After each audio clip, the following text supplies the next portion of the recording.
Hello friends, हमारे channel desert mind में आपका स्वागत है। आज हमारी ज्योग्राफी की दूसरी क्लास है। पहली क्लास को मैंने चैनल पर अपलोड कर दी है। जिसने वो नहीं देखी है वो प्लीज जाके उसे देख ले। तो पहली क्लास में हमने मैप रीडिंग, लर्निंग दोनों देखे थे और हमारे राजस्थान में वर्तमान में कितने जिले और कितने संभाग है ये देखा था। तो चलो आज हम हमारी ज्योग्राफी की दूसरी क्लास देखते हैं। तो जो दूसरी क्लास में हम सबसे पहले पढ़ेंगे कि हमारी राजस्थान का प्राचीन नाम क्या था। तो मुख्यतः हमारे राजस्थान को 4 प्राचीन नामों से जाना जाता है, जिसमें पहला है ब्रह्मवृत, दूसरा है मरुकांता, तीसरा रजवाड़ा या रायथान, चौथा है राजपुताना और पांचवा जिसको हम बोल सकते हैं जो जो कि है राजस्थान द्वितीय। इसके नाम से ये तो स्पष्ट नहीं होता है कि ये किसी शासक का नाम है या फिर राजस्थान का ही नाम है, पर सबसे पहले हमें राजस्थान का जो लिखित रूप में जो नाम मिला है वो है राजस्थान द्वितीय। चलो आगे देखते हैं। तो सबसे पहले हम राजस्थान के पहले नाम ब्रह्मवृत जो हमारे राजस्थान के लिए यूज हुआ है उसके बारे में पढ़ते हैं। तो ये हमें वेदों से मिला है। वेदों में भी जो सबसे बड़ा वेद है, सबसे प्राचीन वेद है जो कि है ऋग्वेद, ये नाम हमें ऋग्वेद से मिला है। कहाँ से मिला है बच्चों? सबसे पहला नाम हमें सबसे प्राचीन वेद में ऋग्वेद में मिला है। ऋग्वेद में राजस्थान के लिए ब्रह्मवृत शब्द का प्रयोग किया गया है। चलिए दूसरा देखते हैं, मरुकांतार। तो मरुकांतार शब्द का प्रयोग रामायण में किया गया है। रामायण में किया गया है और रामायण के रचयिता कौन है बच्चों? वाल्मीकि जी। कौन? वाल्मीकि जी। मरुकांतार शब्द का प्रयोग रामायण में राजस्थान के लिए किया गया है। चलो रजवाड़ा या रायथान शब्द का प्रयोग अब हम देखते हैं। तो रजवाड़ा या रायथान शब्द का प्रयोग राजस्थान के लिए इसलिए किया गया था क्योंकि मध्यकाल के जो राजाओं का जो निवास स्थान होता था उसे लोगों ने रायथान या रजवाड़ा कहना प्रारंभ कर दिया था। इसलिए मध्यकाल में रजवाड़ा या रायथान शब्द राजस्थान के लिए प्रयोग होने लगा था। अब हम हमारा चौथा देखेंगे कि राजपुताना जो शब्द है वो कैसे राजस्थान के लिए प्रयोग हुआ। तो राजपुताना शब्द का शाब्दिक जो अर्थ है वो है राजपूतों का देश या राजपूतों की भूमि। इस शब्द का प्रयोग राजस्थान के लिए सबसे पहले 1800 ईस्वी में जॉर्ज थॉमस ने किया था। 1800 ईस्वी में जॉर्ज जॉर्ज थॉमस ने किया था। ये एक विदेशी हमलावर और सैनिक था। ये आयरलैंड का निवासी था, परंतु इसने इतिहास में अपना नाम दर्ज कर लिया क्योंकि इसने सबसे पहले राजस्थान के भौगोलिक भूभाग के लिए राजपुताना शब्द का प्रयोग किया। इस बात का प्रमाण ये है कि 1805 ईस्वी में एक बुक प्रकाशित हुई जिसको बोलते हैं military memories of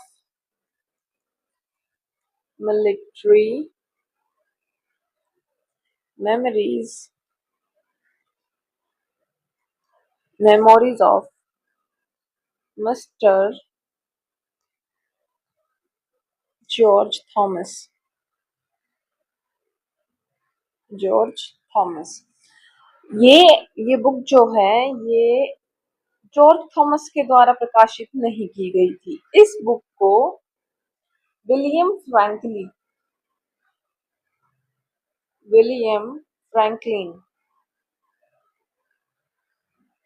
William Franklin जो कि जॉर्ज थॉमस का दोस्त था, उसने जो जॉर्ज थॉमस की याद में और उसके जो इनको दस्तावेज मिले उनके आधार पर इस विलियम फ्रैंकलिन ने ये बुक लिखी और प्रकाशित करवाई। देख लो भाई, दोस्त लोग क्या क्या करते हैं, अपने दोस्तों के ऊपर बुक लिखते हैं। आपने भी ऐसा कुछ करने की कोशिश की है या ऐसा सोचा भी है तो कमेंट में मुझे जरूर बताओ।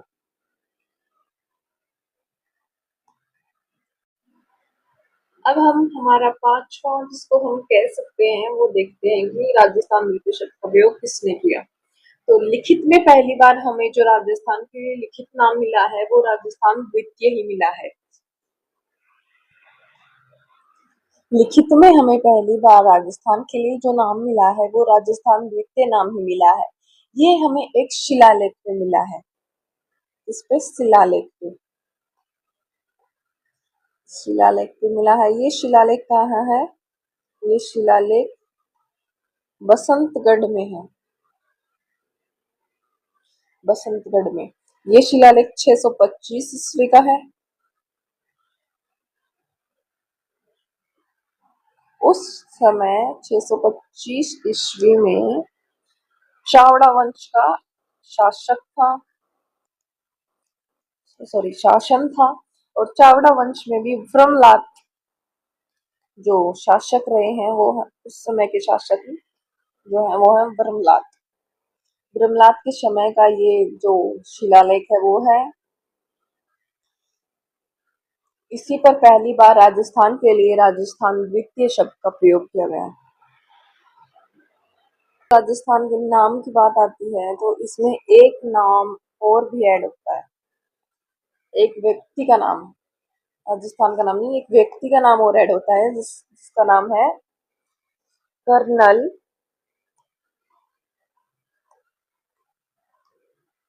Colonel colonel James Tod. कौन? Colonel James Tod. तो मैं आपको बता दूं कि टोडगढ़ नाम भी इनके नाम पर ही पड़ा है। इनका जन्म 1782 में हुआ। 1782 में हुआ। 1782 में स्कॉटलैंड में हुआ। और इसके बाद ये उदयपुर में आए। कहाँ आए? उदयपुर में एक पॉलिटिकल एजेंट के रूप में आए। इन्होंने वहां पर अपने जैन गुरु ज्ञानचंद जी को बनाया अपना गुरु। ये एक जैन गुरु थे जिनको इन्होंने अपना गुरु बनाया। इसके बाद स्थानीय जनता में ये घोड़े वाले बाबा के नाम से भी प्रसिद्ध थे। घोड़े वाले बाबा किसके नाम से प्रसिद्ध थे? घोड़े वाले बाबा के नाम से।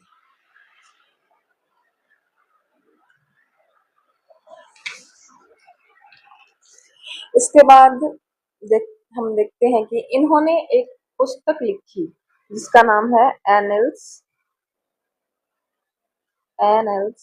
And antiquities antiquities of Rajasthan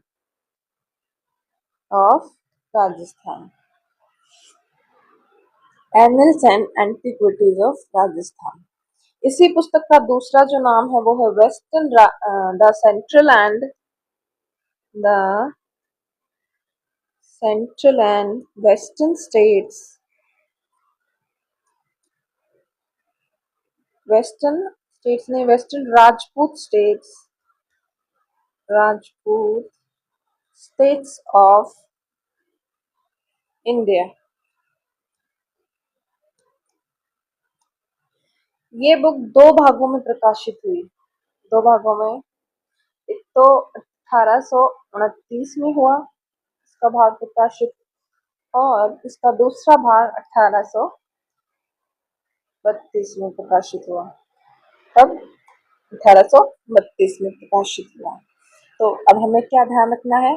ये जो बुक है ये इतिहास की दृष्टि से बहुत ज्यादा इम्पोर्टेंट है। ये आपको ध्यान क्या रखना है कि animals and antiquities of Rajasthan और the central and western Rajput states of India, ये दोनों नाम एक ही बुक के हैं।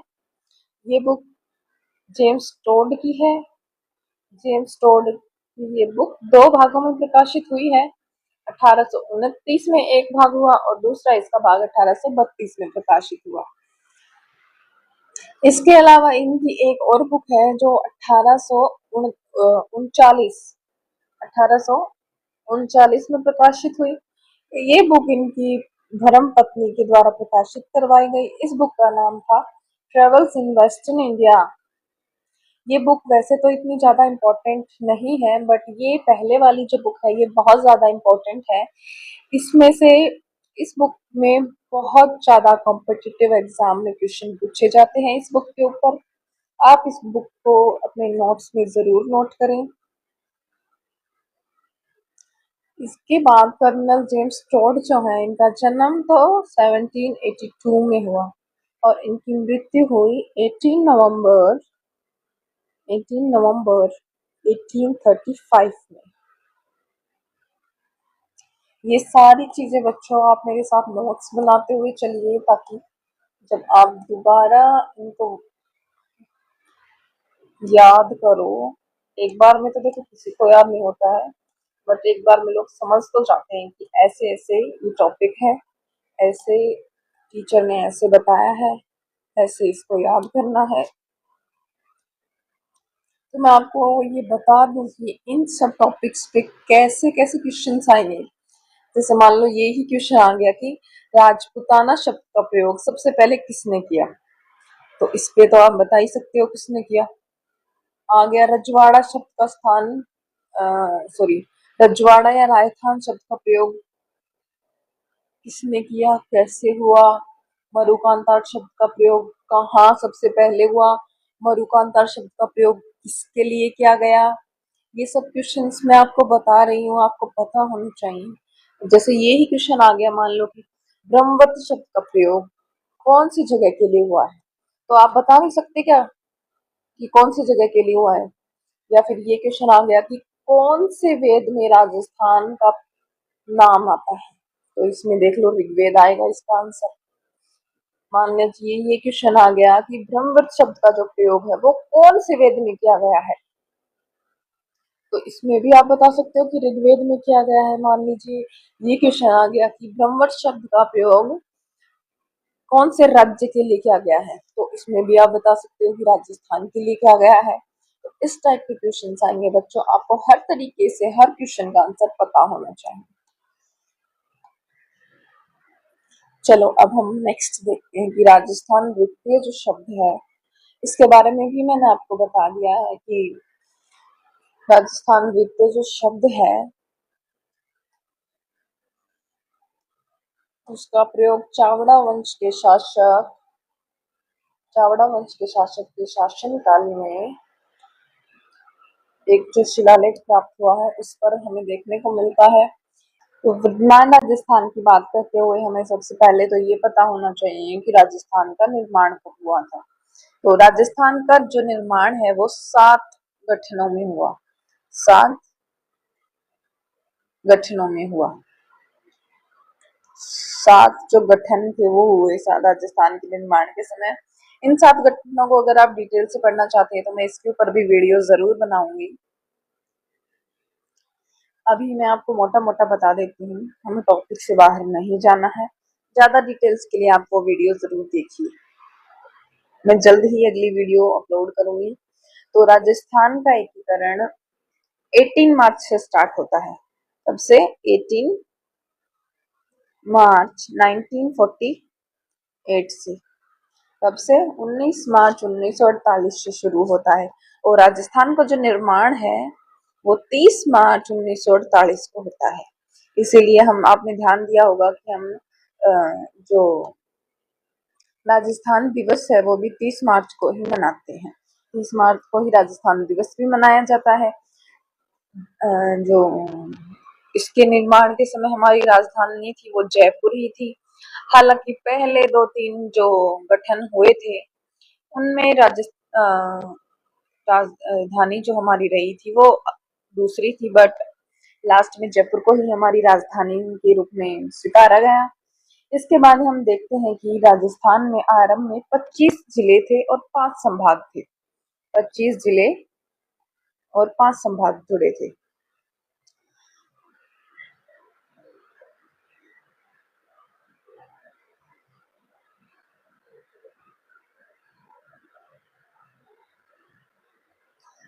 पच्चीस जिले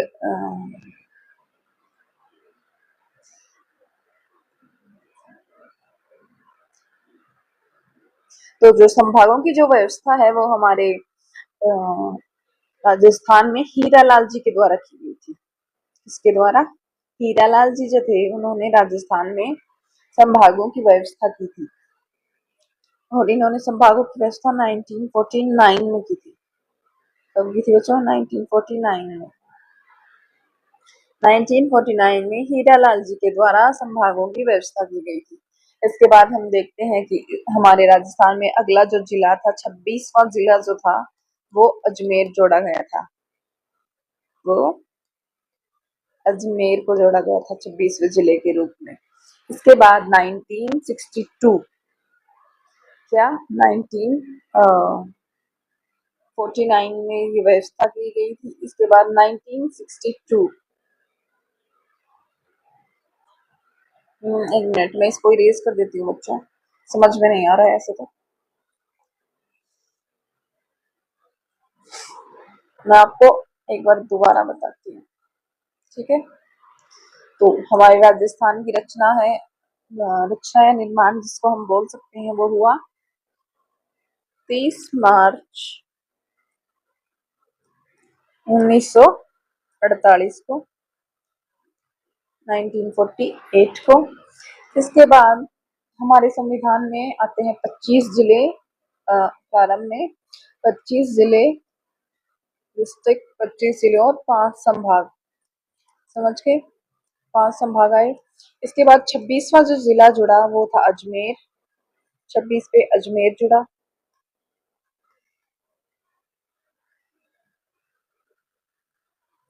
इसके बाद हम देखते हैं कि 1962 में मोहनलाल सुखाड़िया, मोहनलाल सुखाड़िया जी, आप ये नोट करते जाइए, मेरे साथ साथ नोट्स बनाते जाइए, तब आप जब नेक्स्ट बार मेरी वीडियो देखोगे नेक्स्ट टाइम, तो आपको एकदम से याद आ जाएगा, ये देखते कि मैंने क्या लिख रखा है, क्यों मैंने लिखा था। मोहनलाल सुखाड़िया जी ने संभागों की व्यवस्था को रद्द कर दिया था। किसने? मोहनलाल सुखाड़िया जी ने संभागों की व्यवस्था को रद्द कर दिया था। मोहनलाल सुखाड़िया जी ने क्या किया था बच्चों? संभागों की व्यवस्था को रद्द कर दिया था। और संभागों की व्यवस्था को लागू किसने किया था? संभागों की व्यवस्था को लागू किया था हीरालाल जी ने। किसने? हीरालाल जी ने। हीरा लाल जी, हीरालाल जी ने। किसने किया था? हीरालाल जी ने। संभागों की व्यवस्था लागू हीरालाल जी ने की थी और 1962 में इसे हटाया था मोहनलाल सुखाड़िया ने। इसके बाद हम देखते हैं कि 1987, 1987 में हरिदेव जोशी, कौन? हरिदेव जोशी जी, हरिदेव जोशी, इन्होंने संभागों की व्यवस्था को दोबारा लागू कर दिया था। किसने किया? हरिदेव जोशी जी ने संभागों की व्यवस्था को दोबारा लागू कर दिया था। इसके बाद हम देखते हैं कि अगस्त 2023, मतलब अगस्त 2023 में हमारे संविधान में 3 संभाग और 19 जिले और जोड़े गए। कितने? 19 जिले, 19 जिले और 3 संभागों को और जोड़ा गया। वो 3 संभाग कौन से थे मैं आपको बताऊं तो, इसमें पहला संभाग था बांसवाड़ा, बांसवाड़ा, बांसवाड़ा। दूसरा जो बोल सकते हैं हम वो था पाली। तीसरा था सीकर, सीकर। ये 3 थे। इन संभागों में आते थे, पहले बांसवाड़ा जो संभाग था उसमें आता था बांसवाड़ा, शॉर्ट में लिख देती हूँ मैं, आप समझ जाना। बांसवाड़ा, डूंगरपुर, बांसवाड़ा, डूंगरपुर और प्रतापगढ़ जो थे वो इस बांसवाड़ा संभाग में आते थे। और पाली में आते थे, पहले पाली, फिर आते थे सिरोही, पाली, सिरोही, झालोर और सांचौर, झालोर और सांचौर। कौन से आते थे? पाली, सिरोही, झालोर और सांचौर। ये 4 जो हैं ये पाली संभाग में आते थे।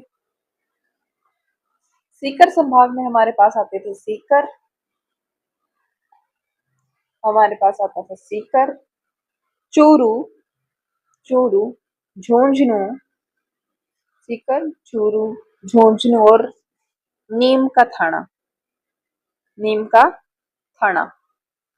कौन से आते थे? सीकर, चूरू, झुंझुनू और नीम का थाना। पाली संभाग में हमारे पास आते थे पाली, सिरोही, झालोर और सांचौर। बांसवाड़ा संभाग में हमारे पास आते थे प्रतापगढ़, डूंगरपुर और बांसवाड़ा। ये 7 संभागों को जोड़ा गया। तो बच्चों, हमने देखा कि प्रारंभ में हमारे पास 25 जिले थे, 25 जिले थे और 5 संभाग थे, 25 जिले और 5 संभाग थे।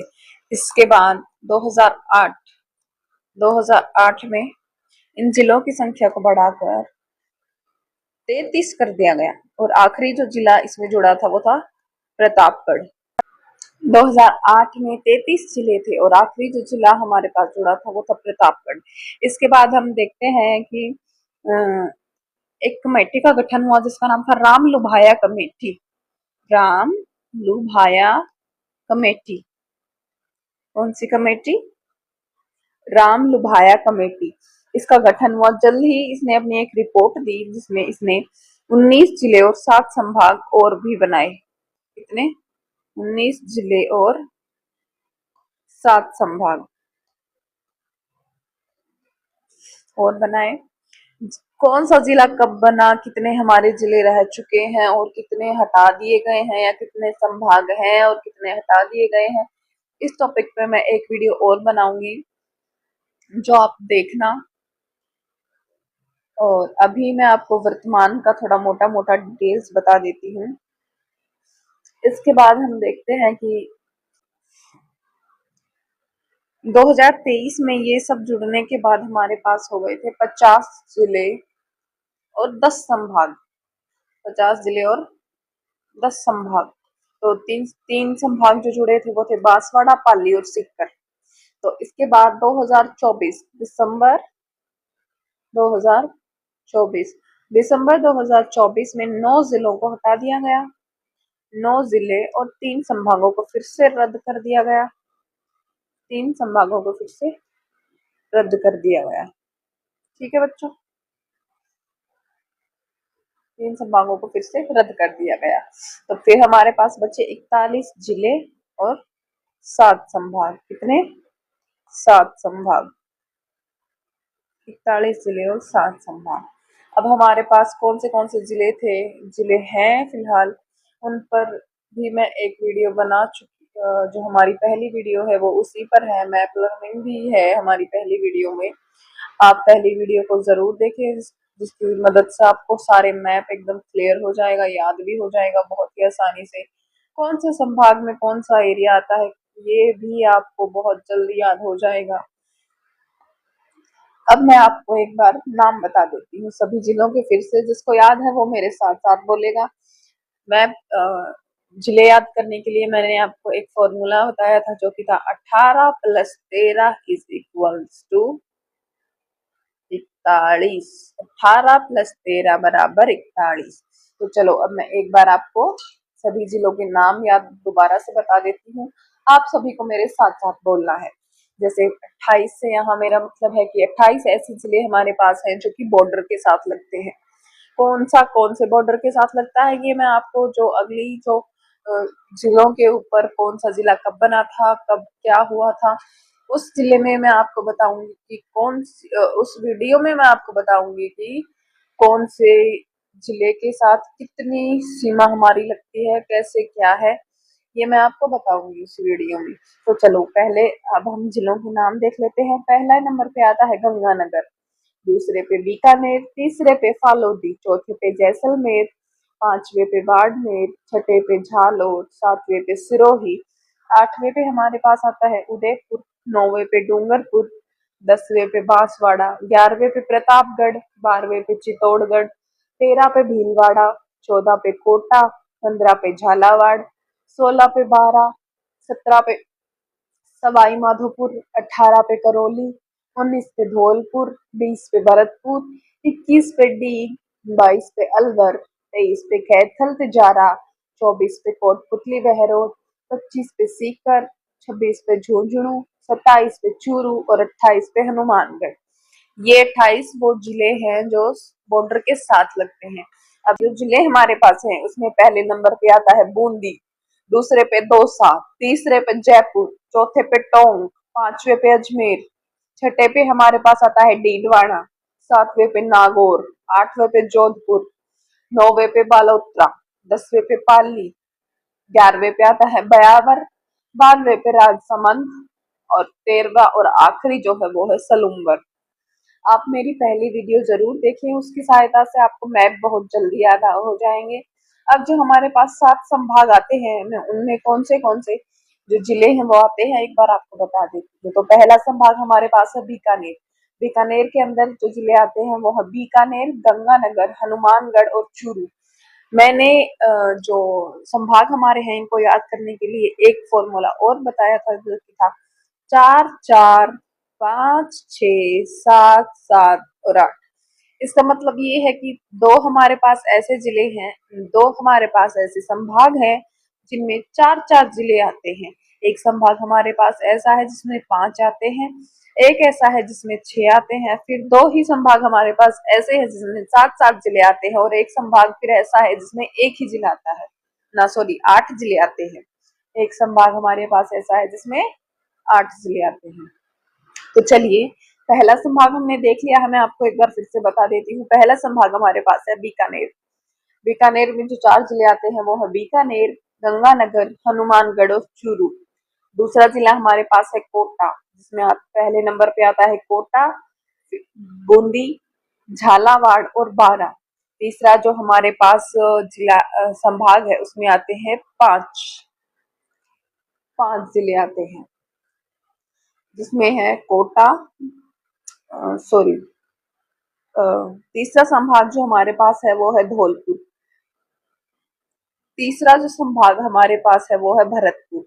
तो भरतपुर में सबसे पहले भरतपुर, फिर धौलपुर, सवाई माधोपुर, करौली और ढींग। ये 5 जो जिले हैं वो हमारे तीसरे संभाग यानी कि भरतपुर संभाग में आते हैं। चौथा हमारा जो है वो है अजमेर संभाग। अजमेर संभाग में हमारे पास 6 जिले आते हैं। ये हमारा चौथा संभाग है, इसमें हमारे पास 6 जिले आते हैं। तो चलिए अब देखते हैं। अजमेर संभाग में हमारे पास अजमेर, भीलवाड़ा, नागौर, टोंक, डीडवाना कुचामन और बयावर, ये 6 जो जिले हैं ये हमारे पास अजमेर जो संभाग है उसमें आते हैं। सातवां हम माफ कीजिएगा, पांचवा जो हमारे पास संभाग है उसमें वो है जयपुर। जयपुर संभाग में हमारे पास 7 जो जिले हैं वो आते हैं। तो जयपुर संभाग में जयपुर, अलवर, दौसा, सीकर, झुंझुनू, खैरथल, तिजारा और कोटपुतली, ये 7 जो जिले हैं वो हमारे पास किसमें आते हैं? ये 7 जिले हमारे पास जयपुर संभाग में आते हैं। छठा हमारा संभाग जो है वो है उदयपुर। उदयपुर संभाग में हमारे पास आते हैं उदयपुर, डूंगरपुर, बांसवाड़ा, प्रतापगढ़, चित्तौड़गढ़, राजसमंद और सलूम्बर। ये जो हमारे पास जिले हैं ये उदयपुर संभाग में आते हैं। आठवां और आखिरी जो हमारा संभाग है वो है जोधपुर। जोधपुर संभाग में हमारे पास जोधपुर, जैसलमेर, झालोर, बाड़मेर, सिरोही, पाली, फालोदी और बालोतरा, ये जो 8 जिले हैं ये हमारे पास 7वें संभाग में आते हैं। हमारा 7वां संभाग है जोधपुर। कौन सा? जोधपुर। उम्मीद करती हूँ आपको ये अच्छे से याद हो गए होंगे। जिसको भी याद नहीं हुए हैं वो वीडियो को दोबारा देखे, आपको ये सब याद हो जाएंगे। Thank you so much for watching my video. अगर आपको मेरी वीडियो और मेरा पढ़ाने का तरीका पसंद आता है तो मेरे चैनल को सब्सक्राइब जरूर करें। और अगली हमारी ज्योग्राफी की तीसरी क्लास में जल्द ही डालूंगी। मैं सभी टॉपिक्स की topic wise, subject wise, topic wise सभी टॉपिक बहुत जल्दी अपलोड करूंगी। सबसे पहले हम ज्योग्राफी पोर्शन को कंप्लीट करेंगे। उम्मीद करती हूँ आपको मेरा कंटेंट जरूर पसंद आएगा।